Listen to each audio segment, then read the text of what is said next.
Well, hello. Good morning, at least it's morning for me. Welcome, and I'm glad you're here and found this video. I am starting a new channel. This is my first video. As you can tell, I'm an amateur. I don't have a fancy microphone. I don't have a outboard camera, so I'm doing all this through my laptop. And I thought this would be an important topic, a necessary topic, because what I'm trying to do is to reach out and touch as many people as I can and discuss depression. First, I'm going to tell you who I am and what I know and what I don't know.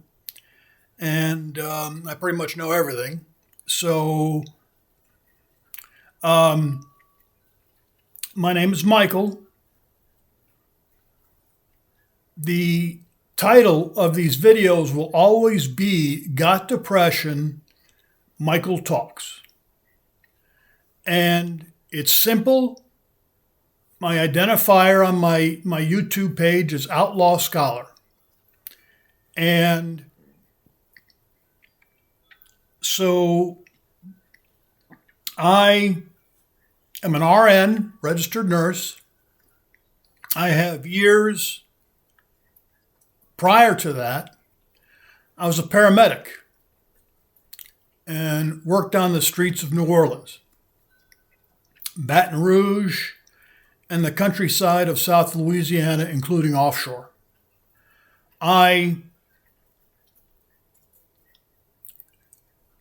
When I started having children, I could no longer really face treating children in the field. It really started to affect me. And being a paramedic is no easy task at all. We're exposed to continuous trauma, continuous human suffering. We have a great aptitude for helping people. We run towards disaster. We run towards the flames. And there comes a point in time where your mind and your body just begin to kind of rebel. So I decided to go to nursing school. And I did. It was great at the time. I loved it. I went to a nursing school that was very aggressive. It taught its nurses to be aggressive because we worked in a teaching hospital for LSU and Tulane Medicine. And we had the sickest of the sick. And I went right from nursing school right into medical intensive care unit.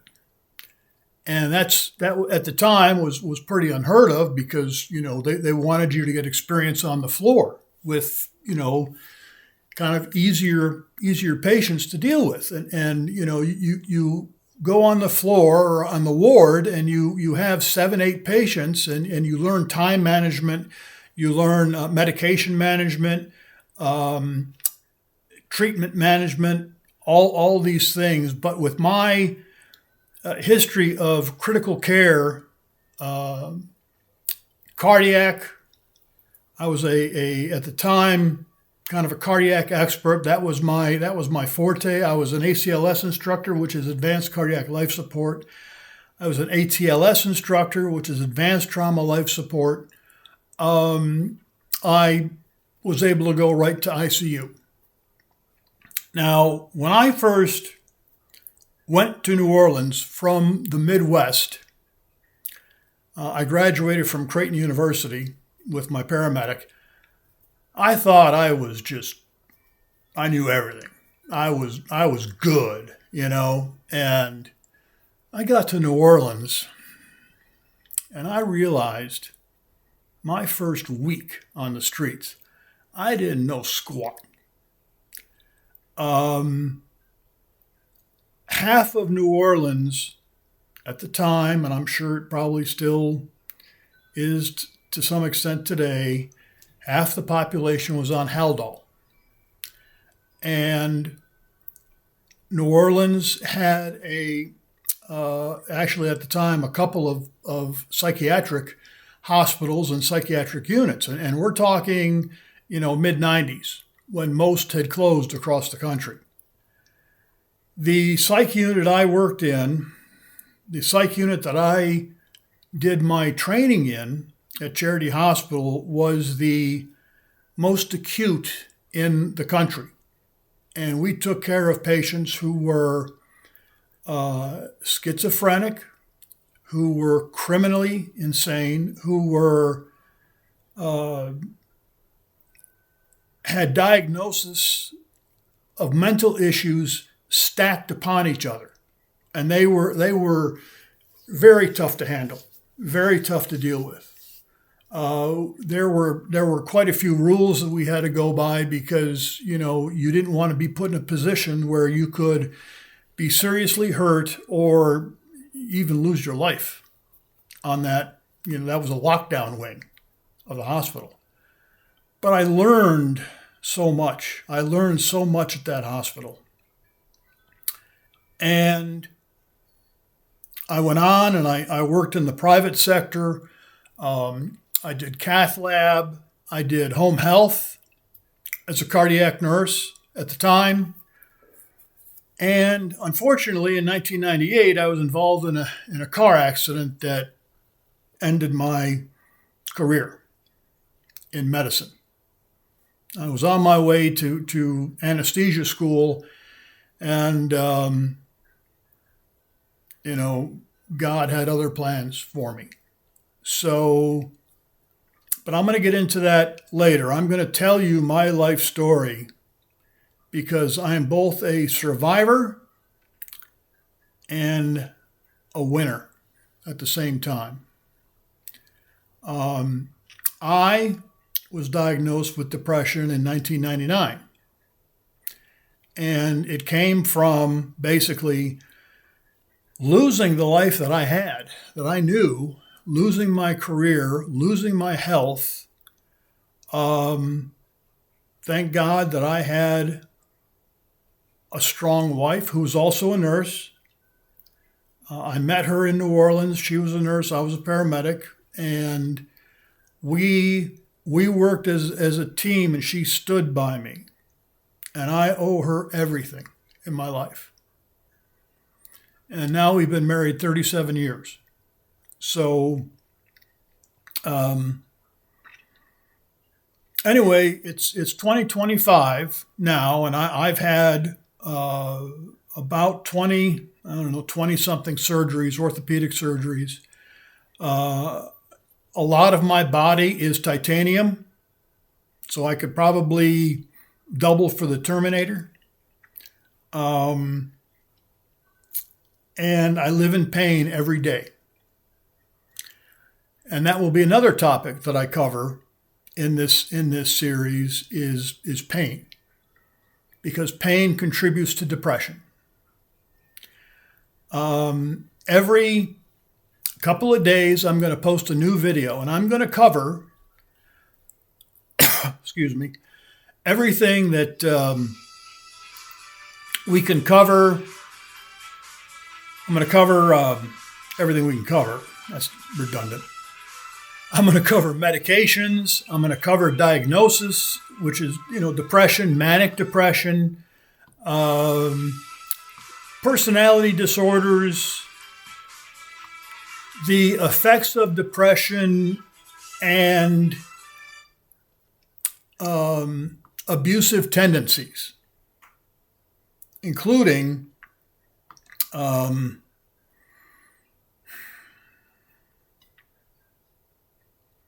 including things that we turn to in life to escape the pain.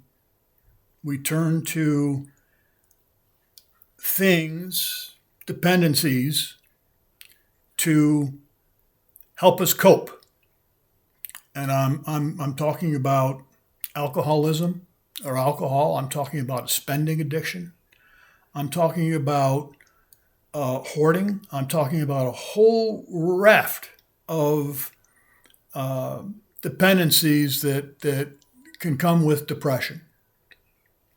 When you see someone who's an alcoholic or someone who's a drug abuser or they have another type of addiction, there's always depression associated with it, always. I'm going to cover anxiety, which can tend to be the first symptom that you feel with depression. I'm going to cover the levels of depression, mild, moderate, major depression. I'm going to cover suicide. That's not a pleasant topic, but if you are depressed, or if you are a relative or a friend who has someone who is depressed, then all of this becomes just very important. I'm going to go into the brain, the most complicated machine ever created,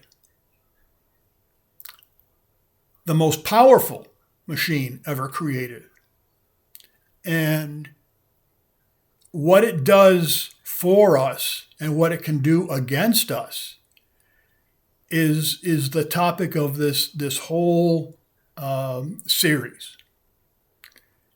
It can be our best friend. It can be our worst enemy. Everything originates in your brain.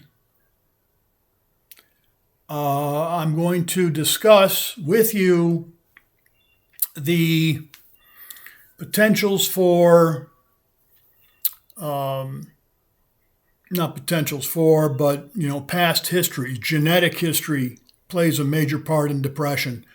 Things that you maybe experienced as a child that were very negative. Abuse, not being loved by a parent, either one, or not having a dad, can be extraordinarily detrimental to the development of a child.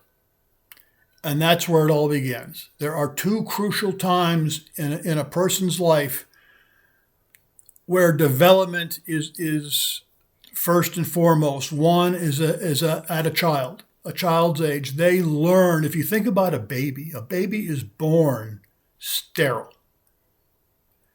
Sterile body, sterile mind, sterile brain. And then immediately, the brain begins receiving inputs. And you receive inputs the rest of your life. And it's those inputs that can really dictate how you grow into teenage and how you grow into an adulthood. So it's crucial. Parents are crucial to the development of kids. I got to take a little sip. I got a little scratchy throat. Little scotch I have here. It's actually English tea, so it's okay.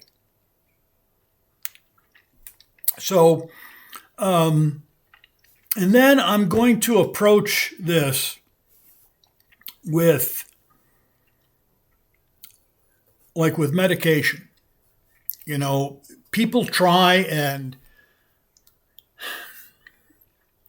handle depression without medication. They try and do it on their own, and they think they can beat it. And what ends up happening is that most people just go deeper into the pit. The beast, the monster, rears its ugly head, and it's extraordinarily difficult to fight on your own. Depression isolates you. You become lonely, even though you may have your significant other or your family around you, your friends around you. It makes no difference. It will take you away. And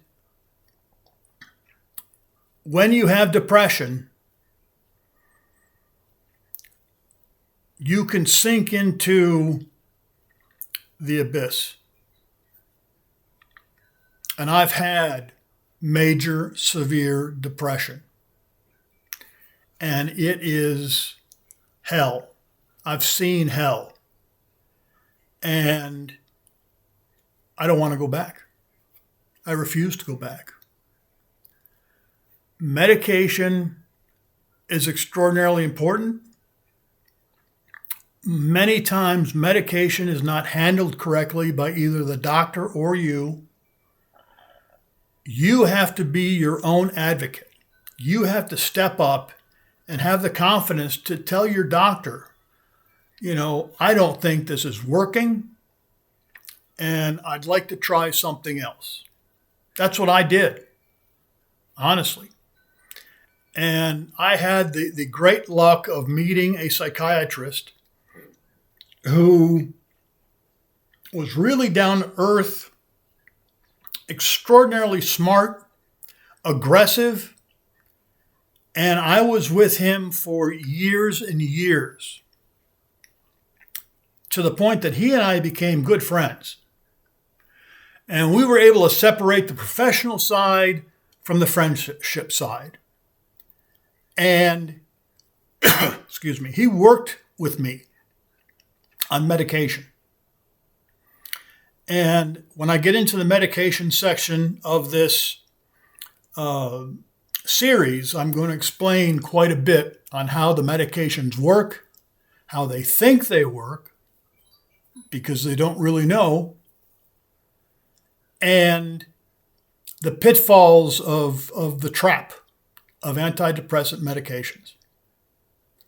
People don't understand how they act or what they do. They do not change your personality. I hear that a lot. Oh, I don't want to take those. It changes you. You can't laugh anymore. You can't joke. You can't do, you're just like a numb zombie. That's not the case. That's not the case at all. And I'm going to discuss therapeutics that are offered by masters trained social workers and counselors. And they are very important people. They are. It's one thing to go, you have to understand, psychiatrists prescribe the medication. That's all they do. You don't sit in a chair, you don't lay on a sofa and get psychoanalyzed like Freud. They're the pill pushers, so to speak. I don't mean that in a negative way, but they handle the medications. They also handle basically the very sick, mentally ill people. Here's the thing about depression. You're not mentally ill. You're not crazy. That's the first thing you have to get through your mind. It used to be that depression carried a stigma, and you didn't want to tell anybody. You just kept it to yourself. You hid it. And so many people would end up committing suicide, and people would say, we didn't see it coming. We didn't know how bad it was.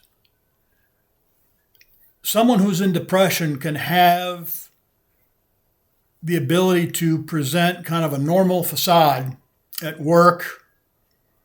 The people that really notice or can notice, but they don't understand what they're seeing, is the family members, the wife, the significant others. They just don't understand what they're seeing. And depression is insidious. When you become depressed, it sneaks up on you. You don't really know. You personally cannot see what's happening to you.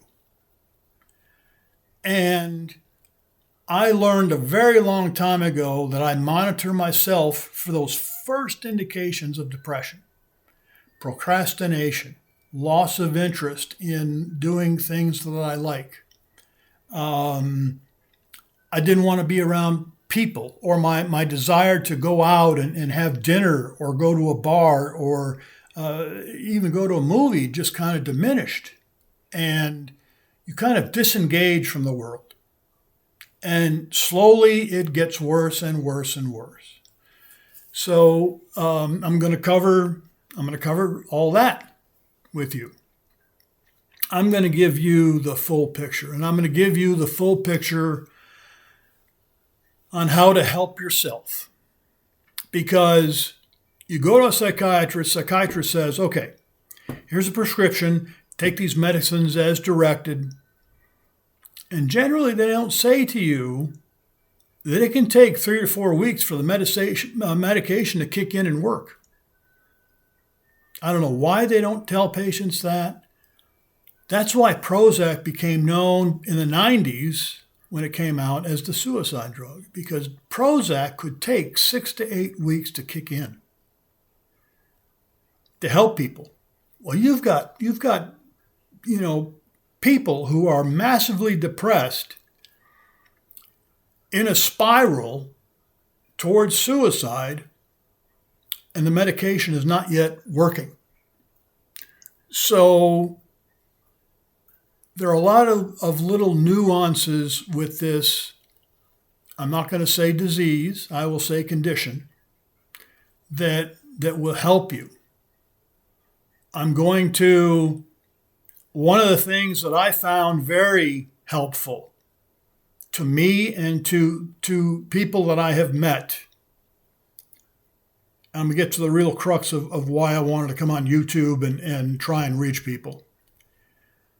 I'm going to have you draw what your depression looks like to you. We can't see it. We can't touch it. We can't taste it. We can't smell it. Our senses do no good because it's in our brain. It is focused to our brain.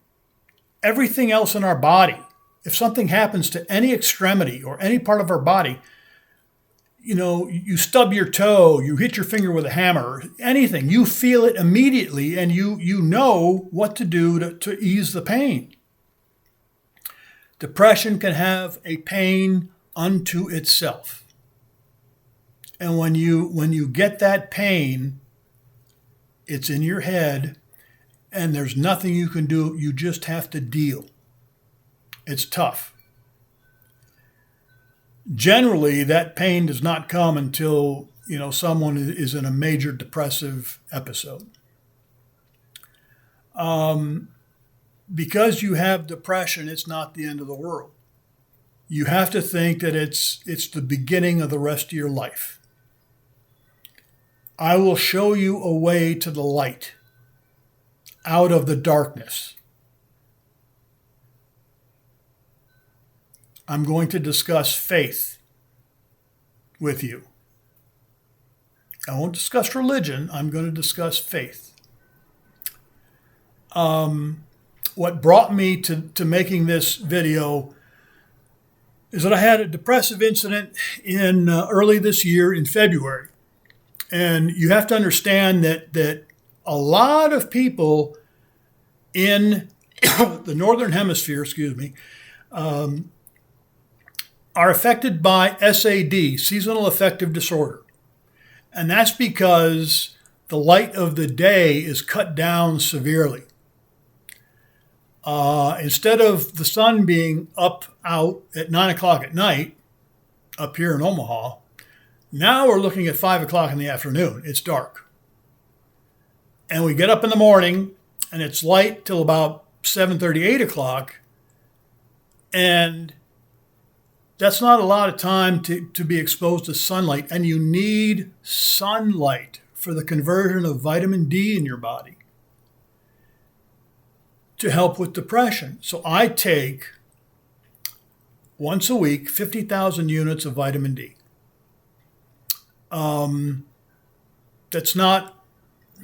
That's considered a high dose, but yet again, it's not a high dose, honestly. You can take vitamin D on your own, especially in the winter. it's important. Exercise is extraordinarily important. And I'll explain exercise, why it's important. I don't want to go, an hour into this introductory video. But when I was depressed in February, and I'm going to go into why, because it was not anything I could control. It was a pharmaceutical insurance problem. Go figure, insurance, right? I decided to go to a group meeting of, depressed people. I wanted to go and meet people who had the same feelings that I had and had been dealing with depression, and I wanted to hear their stories. I wanted to hear what they have done to, help themselves, and, maybe I can glean some information. So I went, and I kept my mouth shut the first meeting, and I just listened. And I went back after the second meeting, or I went back to the second meeting, and we got about halfway through, and I had enough. And I stood up, and I said, this meeting with you all, it's not helping any one of us if you come here and you have to, I was a little upset, and you just whine and you complain and you bash your doctor and you bash your therapist, and it's not doing anyone any good. And I said, I don't have the answer, because the answer is ingrained in all of us, and all of us take a separate path to find our answer. I can help you get there. A therapist will help you get there. A therapist will not say, well, this is what's wrong with you. This is what you need to do. They will lead you on a path of discovery. And that's what this is. I'm not going to say it's a healing journey, because that's, therapist, gobbledygook for I think it's used a lot with it's used for men and women when they say that. It's a path of discovery. It is a journey. You're trying to get from the dark to the light. It's that simple.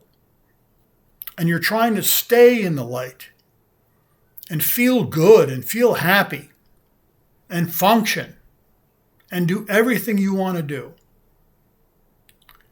So I ended up, I guess, giving a lecture on what I had done, what I had actively done to make a difference in my life. So now I'm going to tell you the rest of my education story.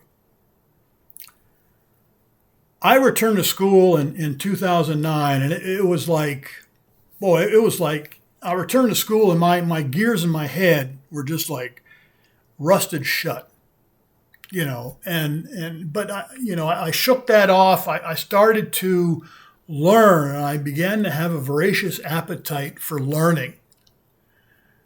And I ended up over about, 10 years or so, I got 3 master's degrees and a PhD.